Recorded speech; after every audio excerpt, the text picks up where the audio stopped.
Ayuda Matabalaw. Magandang gabi, sir. Magandang gabi. May sabi ko, sir, bakit tayo magbigay susi? Kailangan ko isusi. Sabi niya, hindi pwede, saan nyo gagamitin yung susi? Kukunin nyo yung baril, hindi pwede, lalabas nyo yung baril. Sir, mamamatay yung mga sundalo mo dyan sa Makati. Mga dahilan ng medalya mo. Tapos iwanan mo. Hindi dapat natin iwanan yung mga sundalo dyan sa Makati. So ano nangyari? Ang nangyari, away-away kami, biglang may tumapik sa likod kong ganyan. Si Captain Boy G. Pangilinan, class 79 PMA. Yung naging Bureau of,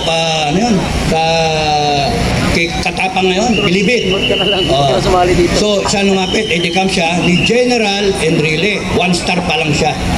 General Enrile, commandant namin sa PMA. Kasabihin sa akin ni Captain Pangilinan, bakit ang init ng ulo mo? Umaga-umaga. Sir, putang na sir, ang daming general sa bansa natin na walang may bayag na tumayo.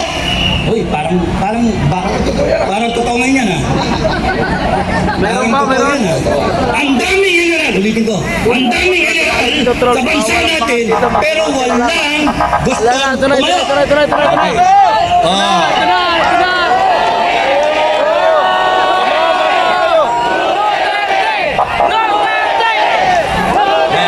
Huwag nyo nga asarin mga yan, kasi nagtatrabaho lang yan. Alam nyo na, kailangan magtrabaho.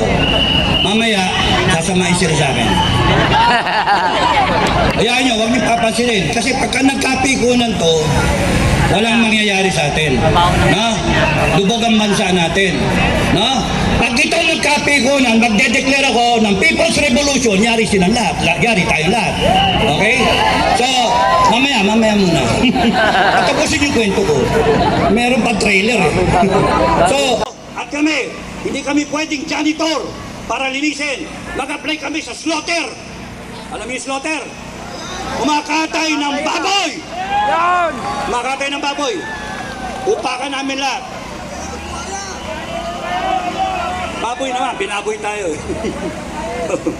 Kaya, tandaan nyo mga kababayan, isa lang ang saktan sa inyo.